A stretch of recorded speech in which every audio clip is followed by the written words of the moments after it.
Awesome. So today we're going to go through the continuous delivery direction. So we'll just go through the direction page and stop me whenever you want, if you have any questions or you want to discuss anything. So continuous delivery is the category. It's one of the main focuses of release. It's definitely the next step that people take after continuous integration. And this is our motto. Many teams are reporting that the development velocity is stuck, and we're trying to help them out. We're trying to make everything easy, fast, automatic, reliable, repetitive, etc. So this is really key to understand that CI is kind of the entry point where people enter GitLab after source code. And CD is the gateway for other stages like configure or monitor, where people can leverage GitLab as a single application and make use of everything that we offer. So it's really important, and we have quite a few collaborations with both of these teams as part of CD. Okay, so one of the first questions that people ask is, what's the difference between continuous delivery and continuous deployment? Both of them are considered CD, but they're not the same. So continuous delivery is really where, when you have already a CI pipeline ready, you have CD that has some kind of artifact that is ready to be delivered at any time. So you can take that artifact and just deploy it, but you don't have to. Whereas continuous deployment actually takes that artifact and pushes it to your production in an automatic fashion, so everything is just pushed, including the deployment stage. Some companies will never be in continuous deployment because of some compliance or regulations that require some manual intervention in the pipeline. So they'll be, their pipeline will end in continuous delivery. They'll have a manual action and push it something to deployment. Many times that has to do with a list of approvals, whether it's QA approvals, stakeholder approvals, you need like security team to sign off. Maybe as things progress and we have like automatic runbooks and still you can see all the box ticked, they can reach continuous deployment, but that's the main difference. The main difference is the fact that not every build that finishes the CD pipeline actually reaches production. So that's the big difference between the two. Any questions? No, not yet. Oh, so infrastructure provisioning. Infrastructure provisioning is done not by our team, it's done by the configure team. But since it's very closely tied, we linked here in the CD page to the configure category page of infrastructure as a code. Because when you think about it, everything is code, pipeline is code, infrastructure is code, the code is code, the deployment is code. And when we think about the big picture, and this is something that I've talked with both the PM in configure and the PM in verifying pipeline authoring, what we envision is to give our users ultimate flexibility to use whatever coding language they want, to provision that coding and the whole process however they want, including the infrastructure, and then just deploy it to any target they want. And it can be multiple targets, it doesn't have to be a single target. And the way that we envision it is that the user will just point us to somewhere, which will give us hints to where they're deploying to at the end of the day, and we can just connect the dots for them. So the configure team is now working on a new Kubernetes agent that has a manifest YAML in some repo. It doesn't have to be the same repo as your GitLab YAML file. And that does all, the infrastructure stuff for you, Terraform or whatever you want, Ansible, whatever you're using. And then we could leverage that to also figure out the deployment at the end of the day and deploy it to AWS, to the cloud, to VM, to a physical device, whatever. Basically, we just need to understand from the configuration of the user something, and then we can just do that everything automatic. Of course, in the spirit of iteration, that's going to take some time. And at the moment, when we talk about auto DevOps, I'll explain a little bit about what we're doing there. So deployment with auto DevOps, the reason we put this under the CD direction page is because auto DevOps is kind of a joint effort between different stages inside GitLab. The Auto DevOps as a whole is currently owned by Configured, but different portions of Auto DevOps have been pushed off to the responsible teams. And so our team, as part of the CD effort, has gotten responsibility of auto deploy. So if anyone wants to see, the main focus, we can see the category page here. But specifically, what our team is working on is auto deploy, or the auto deploy job as part of Auto DevOps. And so today, we actually have two ways of deploying with Auto DevOps or auto deploy. And this is really exciting because this was a large effort of the release team to get to this stage. But a year ago, if you used Auto DevOps, you had to be a Kubernetes user. You had to use Helm. You had to use GitLab managed apps. And that's kind of a drag. So what we've done is as part of our theme of streamlining AWS deployments, we've actually opened up Auto DevOps for non-Kubernetes targets, specifically to users that are deploying to AWS. And when I mentioned, how we're iterating and figuring out what users are deploying to, what we did was we introduced a keyword called Auto DevOps Deployment Target. You don't have to use Auto DevOps to use this keyword, but it kind of tells us where you want to deploy to. So specifically Kubernetes, or specifically AWS ECS, or Fargate, or AWS EC2, and in the future, probably S3, and other cloud platforms as well will join. So the user tells us where they want to deploy to, and we just pull up the template that is needed in that case, according to what they configured. So it's minimal configuration of the user. We kind of need to know how to connect to AWS. So we need to know, the AWS token, and the secrets that are accompany it as part of the pipeline. And they tell us the target, and we just connect the dots. So you can enjoy Auto DevOps even if you're not using Kubernetes. Okay, so in the what's next and why, this is usually the section where it talks specifically for the single milestone that's coming up. So this one is specifically talking about 13.6. So it will be updated very shortly after we release 13.6. But we have a post-deployment monitoring epic. I'm going to open that up here and just talk through that a little bit so that anyone who's watching this video will understand what we're talking about. So post-deployment monitoring is a really interesting concept where we want the users to know more about what's happening after they deploy something. So it's kind of right after the CD bit. And this is using a lot of monitor capabilities. So this is what I said, we work closely together with other stages. So we talked about configure in Auto DevOps, and now we're talking about monitor in post-deployment monitoring. The idea is that if there's some critical alert that happens, you want to take action the minute you see this alert coming into play. So you can either do this manually or automatically, but you can take a quick decision on what you can do. So what can you do? For example, if I see that there's something going really poorly with my rollout, let's say I'm doing Canary rollout, I'm starting to roll out, and all of a sudden I see all these HTTP errors, or CPU usage is exploding, or something really bad is happening, I want to scale down the rollout. Or if I'm not using advanced deployments, then I want to roll back to the previous deployment. Just want to take really quick action before I do a hot fix or anything, before anyone tries the problem. Just make sure my users are not impacted by this.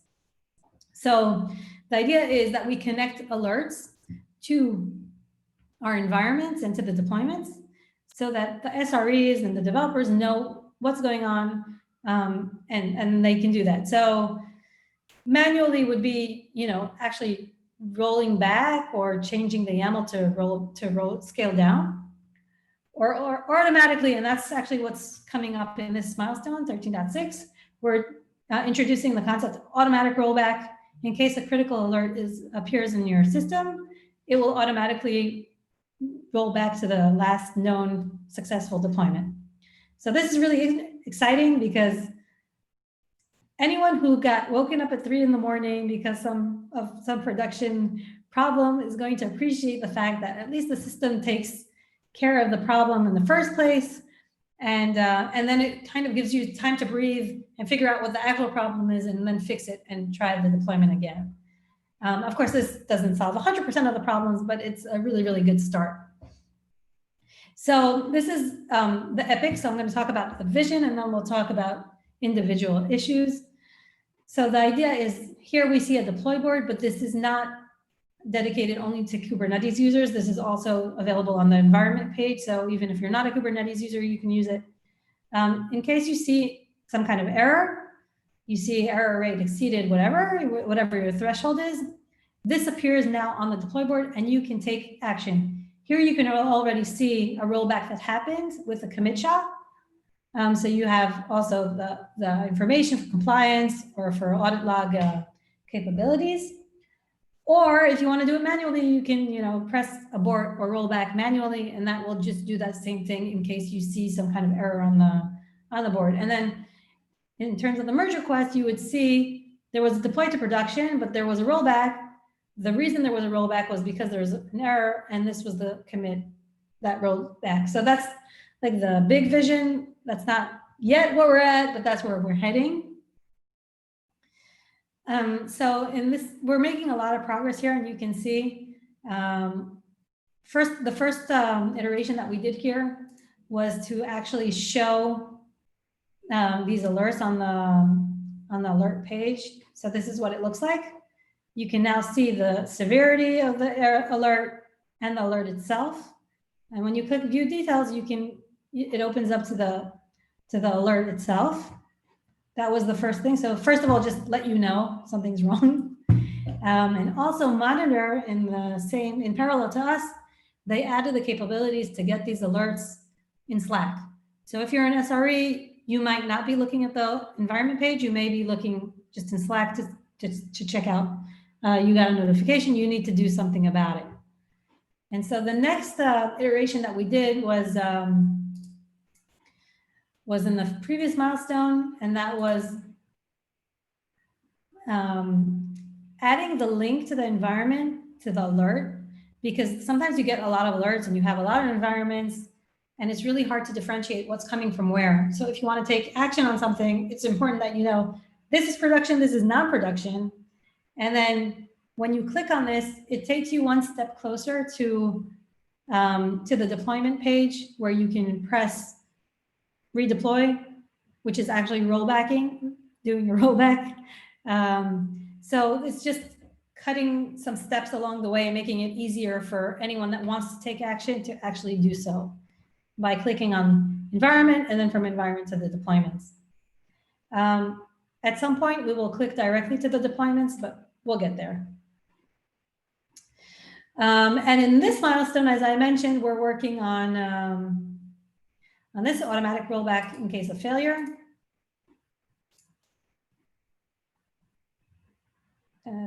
Here's the mockup. So we added the setting that users can define whether they want to use default to automatic rollbacks. And in case any critical alert is raised, it's going to trigger an automatic rollback. In the future, what we want to do here is allow the users to define exactly which thresholds and which alerts will initiate a rollback, and not any critical alerts, but specific ones, because we think it needs to be more granular. But as we said, we're iterating on it. So that's going to come in the near future. And another thing that we noticed while we were developing this functionality, and this is something that's scheduled for the next release, is that we don't really have any way to see deployments on the deploy board. There's really no link. So what we want to do is, Dimitri changed the mock-up, so it wasn't the image that I was used to seeing. Where is my image? Okay. See if I can find it here. If not, I'll just walk through it. Okay, so whoever is used to seeing the deployment can see here the pipeline and kind of if the deployment was successful or failed. If you remember, there's a badge that says success or fail. We don't have any way to see that on the environment page today, which is kind of doesn't give us enough observability. So we're going to add here just the same badge as you can see in the deployment. So you would see if this is success or fail. So again, you can take action on it. So that's kind of the near future and the far future of where we're headed with this epic. Super exciting, really, really interesting realm. So that's in the next milestone. And as I mentioned, part of our auto deploy steps that we were doing was adding additional AWS deployment targets. And so what we did was add AWS EC2 to the deployment targets. This is the issue. It was actually already completed this week. So any user that wants to deploy to EC2 can. And the way that we're doing this, and this is really interesting, is we're kind of looking at auto deploy as a microservice architecture in the sense that we're building small atomic Docker images that do single operations. So you can take those images and pull them into your YAML file and just use them. Let me just go one step before that. Now this is a launch type, which I mentioned. EC2 template. Okay. So before we did the connection to Auto DevOps, we created a template to deploy to EC2. And what this template does is there's actually 3 different Docker images. Let me show you here, 3 different Docker images that we supplied. One, it does the provisioning using CloudFormation. The other one pushes an artifact to S3. And the third one actually does the deploy to EC2. So each one of these Docker images can be used independently in your YAML file if you don't want to use a full GitLab CI YAML that we supplied. And we did that also for deploying to ECS. So we have a Docker image that just installs and uses AWS CLI, and another one that creates a task definition and pushes it into your ECS service. So basically, you can do any AWS CLI action directly from the GitLab YAML, if that's what you want. If not, we also supply full GitLab CI YAML templates like this one that does all these different steps for you. And lastly, we connected that to the Auto DevOps flow, which allows you to use Auto DevOps pipeline and does this automatic for you. So it will also add the DAST and SAST testing, auto build, stages, review apps, etc. So we kind of did this really, really iteratively, and it's very repetitive. So we create a Docker image that does something small. We then combine it into a template that anyone can use. And then we also add it to the Auto DevOps workflow so it can be leveraged from there as well. So we've completed, now we support on auto deploy ECS and Fargate and EC2. So we've added additional targets there. Any questions up until now? No, but I think the auto rollback feature is pretty exciting. I could see where that would be a huge win for customers. So that's awesome. Yeah, it's really, really a great feature. But when thinking about it, we also need to support manual rollback. And the reason is because some customers simply don't want everything to be automatic for one of 2 reasons. A, they have to have some kind of manual gates on any deployment to production, whether it's because of compliance or some other reason. Or 2, their pipeline just isn't mature enough to do it automatically, so they would need manual. So we still need to support both of them, but I'm super excited about this epic. It just gives you so much, frees your state of mind and lets you like be calm about your deployments. So I'm happy about Absolutely. it. Okay, so let's talk a little bit about the maturity plan. The maturity plan is currently at complete. Now, this is actually a really old estimation of the maturity level, and we have a research issue for jobs to be done to rebase the maturity level of CD. And the reason is that we're in such a disruptive state and dynamic state, and technology keeps changing, that it's really hard to keep up with the word complete at any given moment, because there's always something new coming out. So what I want to do is actually rebase the maturity level, make sure that we are incomplete or we're not incomplete. I want to hear what customers have to say in that aspect. And then we'll have a really nice path towards the next maturity level. But I'm just uncertain that this is the correct maturity at the moment. So the way that I see CD, I kind of bucketized it into 4 different categories. We're not allowed to say subcategories because we just have so many categories in release. I've actually think that there's different approaches to CD, and this is the way that I've laid it out. So the first category is CI YAML features. When you think about it, CD is an extension to the CI. And at least at the moment, CD is a stage in part of the full GitLab CI YAML template. So everything that we do in the CD sense that extends the YAML template is one bucket that we work on. Maybe one day in the future, and I don't have an epic for this yet because this is my big dreams. But one day in the future, I'm thinking of the fact that CD could be its own YAML file. And then maybe similar to what we're doing in CI with parent-child pipelines, we could have this master pipeline that calls different YAMLs. So one for like provisioning and one for a specific task. And there would be a YAML specifically for deployments. And that would also be much easier in terms of permissions. A lot of our customers are asking for, I don't remember the term, but the idea is that you have segregation of duties, I think is the term, where there's different permissions for each type of action. So maybe the CI team is not the CD team. And then you could have different permissions on who can write the YAML and who can run the YAML. So in someday in the future, that's what I envision to have. But at the moment, we're just extending the same GitLab CI YAML file. And what we have here is we've actually done quite a lot of work here. And you can see that because I've mentioned complete on some of the items. So one of them is,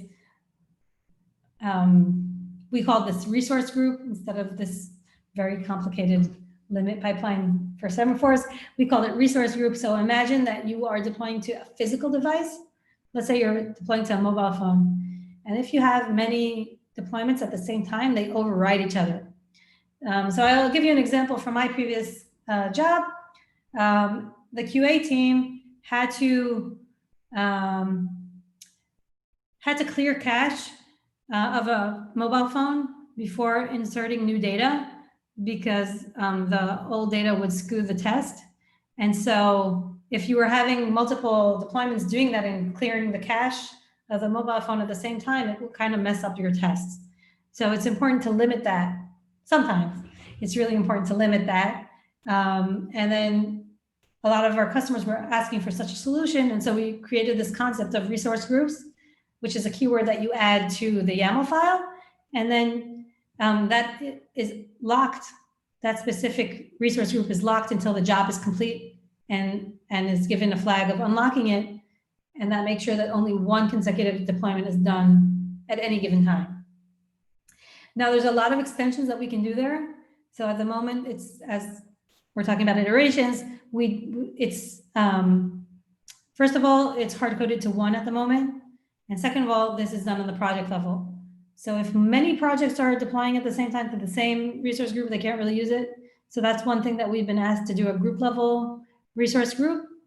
And also we've been asked to open this up to more than 1 consecutive deployments.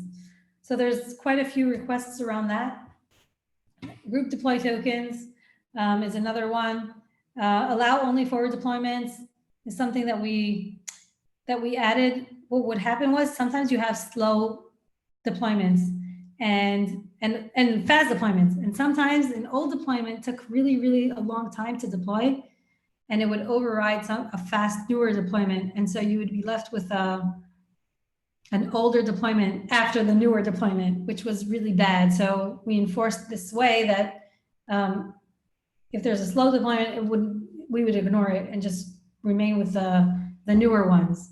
Okay, so forward deployments. Deploy keys to push to protected branches. This one was complete.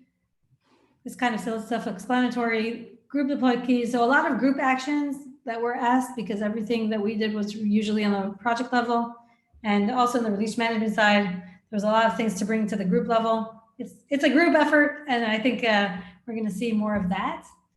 Another really interesting one, and we actually started this. This is an epic. It started with an issue, and then it became so large that it's an epic. So the idea here was that sometimes when you fork a project and you want, let's say even in GitLab, if we have community contributors that want to check their pipeline or their new code on our code, you don't really want to let that happen because there might be some malicious code there. But on the other hand, you won't really know that the code is working until you actually try it out on the parent, right? So there's a lot of requests around this. And the first thing that we did deliver on this was allowing users to ask for maintainers in the parent project to run it for them. So this enforces actually a maintainer to do a code review to really verify that there's no malicious code there, and then go ahead and run it in the parent. What we intend to add to this epic is if you're already a maintainer in the parent project, you can automatically just run it, and then also add this additional capabilities to that. So that's kind of in the extension of the YAMLs, and everything that has to do with keywords and things like that are in this area. Then we have cloud deployment. So what I have here is I've linked epics. Underneath these epics are like a bunch of issues. So feel free to click through them and ask me any questions. In cloud deployments, we are working a lot around streamlining AWS deployments. Of course, there's other deployment targets. They're currently not prioritized by our team.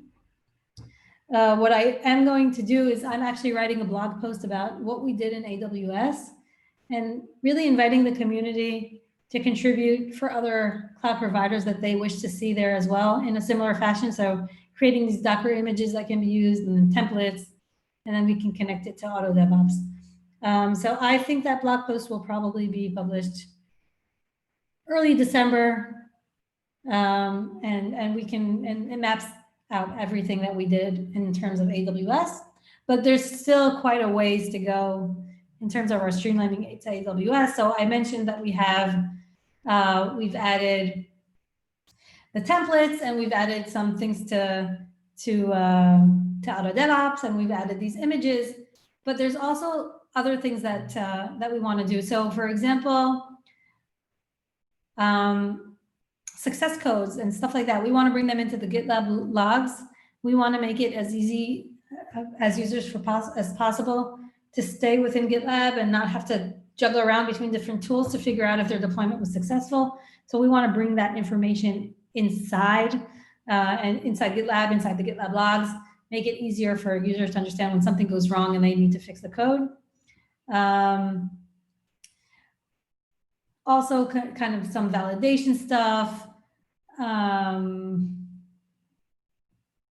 Yeah, these are more success codes. Templates for S3 we don't have yet. So there's still a lot of work here. Also, Auto DevOps kind of need to be a little bit fine-tuned, like Destins has to work smoothly with the AWS targets and so on. So there's still quite a lot of work around native deployments, native cloud deployments, and when we add additional targets as well, we also would need to address multiple cloud deployments, which is a huge trend that's going on now. And I see that as a main focus of next year. Observability. So we talked about post-deployment monitoring. There's also a Think Big session that's linked here in the direction. If anyone wants to go ahead and watch that as well. And actionable CI/CD metrics.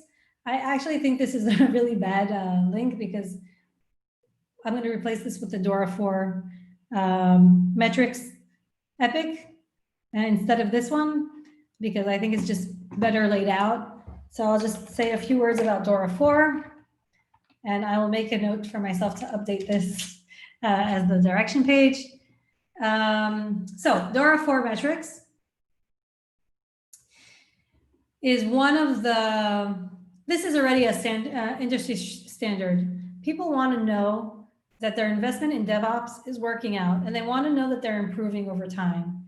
And so there's 4 metrics that have been decided as the industry standard to figure out if your team is actually improving over time in terms of your DevOps capability. One of them is deployment frequency. And what they really want to know is how often we deploy to production. Lead time for changes, which actually means how long did it take for my code to reach production? And we kind of took a GitLab spin on the definition of this, and we're going to show how long it took for a merge request to reach production. So that's the GitLab spin. Time to restore a service. So this actually ties in really nicely with the post-deployment monitoring issue that we discussed, because what this wants to do is how long does it take for me to fix a service impairment? So either a rollback or issue a hot fix, but we can definitely think about this rollback or scale down to a previous deployment as one of them. And we're really helping our users with the auto rollback. And what I really like about this is that it also gives us a leverage to give users guidance. In case this is a really high number, maybe we can, highlight, hey, did you know that we have this feature? This can help you out. Like, just suggest to the user about all these capabilities that they may or may not know about. And change failure rate is also something that we took a GitLab take on. So change failure rate is degraded service. So what we decided to count here is actually how long it took for an incident to get resolved. So we're, again, leveraging monitors incident response, and that's how we're counting these metrics. So there's a lot of work here. First of all, we need to figure out what we're measuring. Then we need to somehow send this to the user. So we need to do this both on the API level and in the UI level. And there's actually 2 different targets that we assume are going to use this functionality. One of them is executive level, where they want to figure out how their company or how their teams are performing based compared to others. And the other level is a team leader that they want to know how their team is doing. You can relate, Nicole. You want to know how many MRs the team is doing compared to other teams. This is interesting data for any team leader, but also for the team themselves. We're all in the agile mindset where we want to improve, constantly improve, and we want to see all these metrics improve over time. So we want this to be both approachable for the team, so on a project level, but also on a group and instance level for the execs. So really, really interesting stuff here. And I'm pretty sure that we also have a recording on that, which I will take an action item to link on the direction page as well, because I think these videos are really help you understand better. And then we have auto deploy stuff. So that's like the fourth bucket is around how we improve auto deploy, both for Kubernetes and non-Kubernetes users. And I do want to say that auto deploy is not a main focus of the team. We will leverage it when it's easy. So if we create templates for any cloud deployment, we'll most likely connect it to the auto DevOps flow and try to make it work together with a pipeline. But I don't see us currently investing lots of time with adding additional databases or other managed apps or anything around that. So it's really important for me to mention that, because I think as important as it is to say what we are working on, it's also really important to say what we're not going to be working on. So if anything breaks, we're going to fix it. And we had quite a few of those in the past 2 milestones where Kubernetes upgraded and Helm did some end of life. So we needed to respond quickly, and we will do that. But we're not going to go and actively try to connect additional sources at the moment to that. Okay, so some competitive landscape. Microsoft is a big one. So Microsoft itself, with its Azure DevOps platform, is a single application. So it kind of competes with any stage that we have, and also specifically to CD, especially around GitHub Actions. We've seen a lot of noise around that, and they create actions that allow you to deploy really easily to the cloud. And we kind of want to make it really easy to deploy also. But I don't think that we're going to have a similar marketplace experience where the community is creating these, a lot of actions that people can pull off and rate. I don't see that happening in the near future, but I do see us and the community supplying small Docker images similar to what we did for AWS. But it probably won't do anything imaginable to human mankind. Okay. What we do want to focus on is having really good working examples so people can understand how they can customize the images, the templates, and just connect it and make it work for their specific use cases. Harness is really interesting. So they recently acquired Drone.io, and we actually have a really interesting comparison mapped out in this issue, what we can learn from Harness. And they have some really interesting stuff that I've also talked with a PM from Pipeline Authoring about, and also from Configure. The idea is that they visualize the pipeline that they create, and basically deployments, they're pretty repetitive jobs that you can, create a pool and just pick whatever you want when you're doing a deployment. So you can see here the workflow that they chose is blue-green or canary deployment. So they make very basic building blocks, and then they create the pipeline via the UI. And the Verify team is working on a visual editor. So I see this tying very closely together. We're going to wait and see what they come up with and see how we can build and contribute on top of that for the CD part. But that's definitely, I don't think it's going to be in Q1 or 2, but maybe in Q3. We'll see when the visual editor comes out how we can use that. So similar to GitLab, they have a web IDE.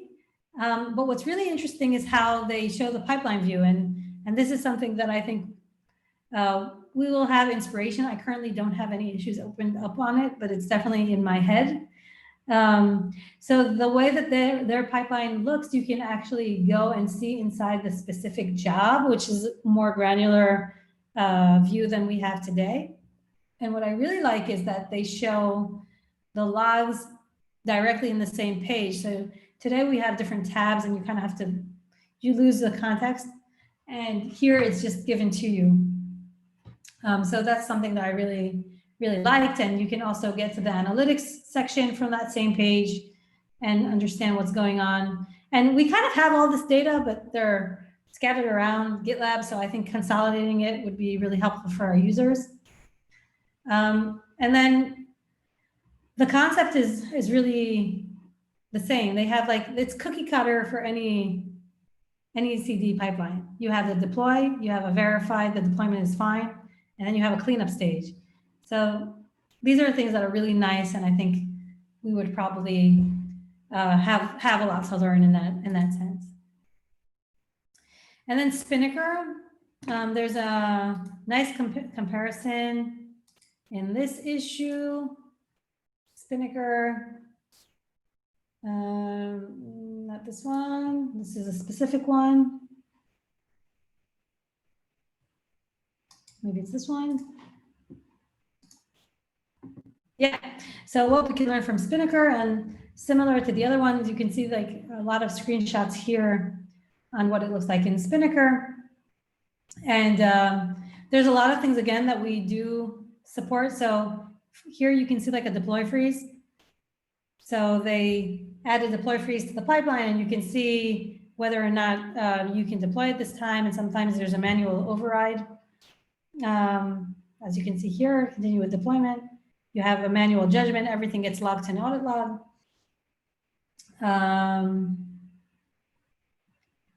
And what I really liked about them was how everything that you have, for example, in the cloud is really accessible from here. I can't find the exact screenshot at the moment, but oh, here. You can see like all the information, exactly what's going on. You can click on it. You can get to production. You can get to the AWS console. Everything's just really approachable. And I really like that because it just makes it easier to work. So that's something that I think we should definitely learn from and add. And regarding their rollbacks, this is really interesting, the way that they do rollbacks. So when we talked about automatic rollback in post-deployment monitoring, it rolls back to the last successful deployment. Here they allow you to both select not only the last successful deployment, but you can choose like a specific version that will always roll back to. So that's configurable. In all the customer interviews that I did, people were always using the last one. So I don't see us doing that in the near future, but maybe that'll be something that comes up. But what's really interesting is their scoring threshold. So the way that we did automatic rollback was you have a critical error, you roll back. But they did a threshold on the metric. So let's say you decide that you want to automatically roll back if you have CPU usage over 90%. You know that. So you can figure that in the system. But what happens if you're at 75 or 80%? So that's like this gray area where you get a manual intervention. So you get like a notification, hey, CPU is at 80%. What do you want to do? And then you can take action in that sense. And that's really, really interesting. And I think it's a great thing to do. And maybe that's something we'll pursue after we finish the post-deployment monitoring MVC. So that's a little bit about the competitive landscape. Of course, there's more. There's not enough room on the page to put all the competitors, but these are the chosen ones. Oh, we also added Waypoint. This is brand new. Waypoint is something that HashiCorp just introduced last month. And it's really neat because it's kind of that concept that I told you in the beginning where the developer doesn't really care what the infrastructure is or where they're deploying to. They just want things to work. And this just makes it really neat to choose. We're actually also partnering with them. So you may still do a deployment via GitLab, but connect to Waypoint. So there's going to be a lot of options here to integrate with Waypoint as well. Okay, then we have an analyst section. In analysts, there's a few areas where we appear, and this is a very disruptive space. So analysts keep changing their minds and what they're looking at.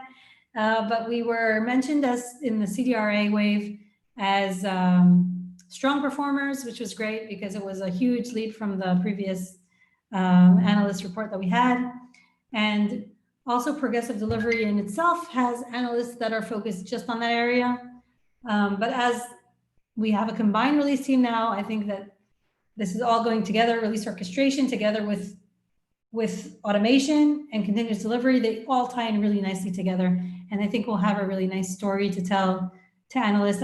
I actually got off the phone with an analyst yesterday regarding developer experimentation tools, and everything is very, very tied in closely here. We also talked about post-deployment monitoring there and how we can leverage metrics as part of a developer decision to roll out or roll back. So really, really interesting space. It's a really great space to be in at the moment.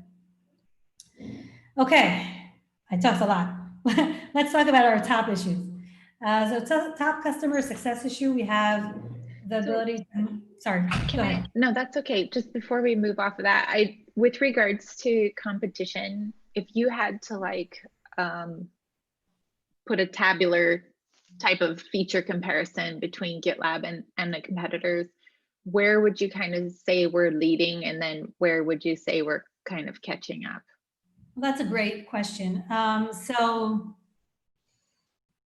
there's so many features that it's really hard to say where we're leading. I'm going to take Spinnaker for an example. Spinnaker we kind of support almost the same features as they do, but they approach CD differently.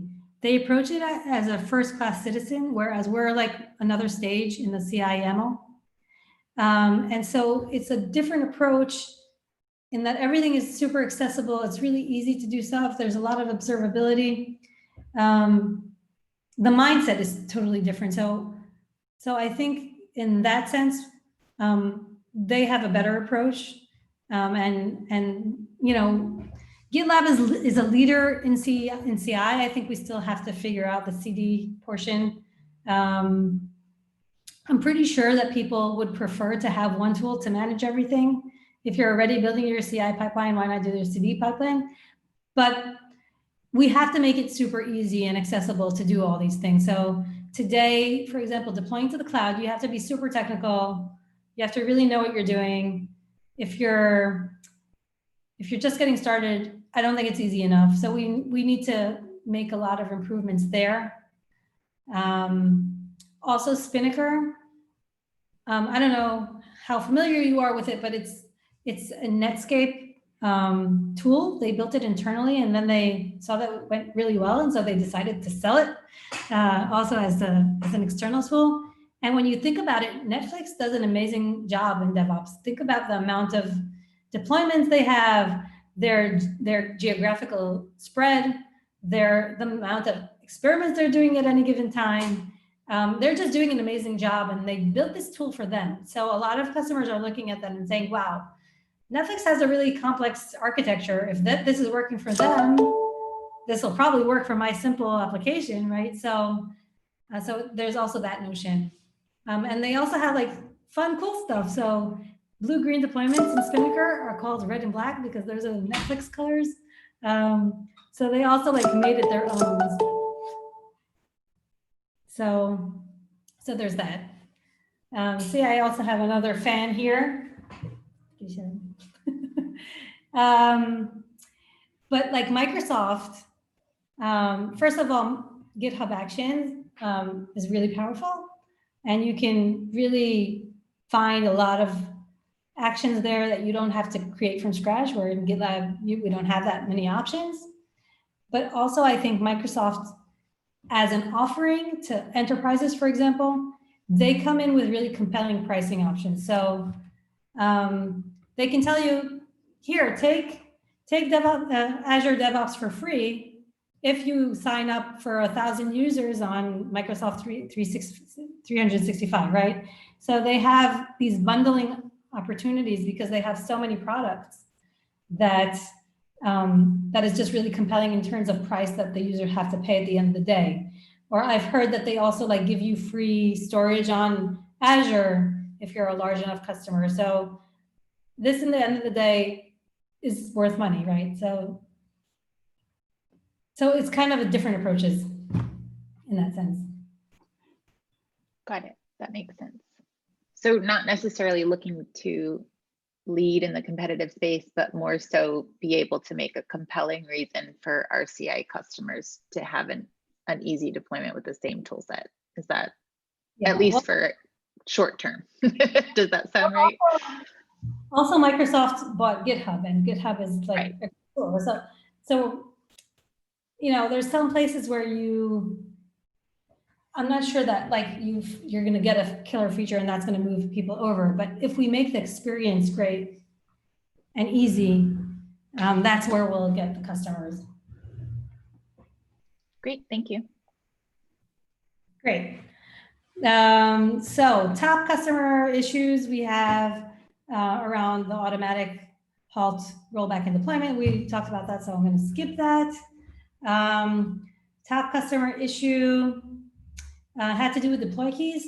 So there was some kind of security issue that was surfaced in 12.4, which made it so that we had to change the way that that deploy keys worked. And so deploy keys have to be tied to an active user in GitLab. And they used to not have to be tied. And so now if a user left the company, or if the deploy key is like a null in the database, it doesn't work anymore. And so they can't push what they need in the deploy key. So that's really annoying people. And it broke a bunch of their scripts. So that's like the top customer issue that we're working on. And then top internal customer, if I'm not mistaken, this was from the delivery team, but don't take my word for it. We can check this out later, is adding a maximum commits before merge. So sometimes it's a rebasing nightmare if you have a ton of commits before you merge, and this is just going to make that easier. And then top vision items. So as I mentioned also in our conversation, this has been the main focus of the team this year and also next year, which is natively supporting hypercloud deployments. This is becoming a basic operation, and we just need to make this really simple for any user to deploy to any cloud or multiple clouds. And I think that's going to be our main focus as a team in 2021. And I got through the whole page in under an hour, and I'm so proud of myself. Awesome. Thank you for that. That was really, really helpful. Any questions that you want to ask about that, or if we're good, that's also good. No, I think that was really clear. And you added a lot of context that was missing for me just going through and reading myself. So yeah, I appreciate the time you took to go over that. Great. I'm going to post this to the team so that other members can also benefit from this, or anyone, the community, anyone can. And if anyone has questions or feedback, ping me on the issues or on Slack, and I'll be happy to answer them. Perfect. Thank you, Ari.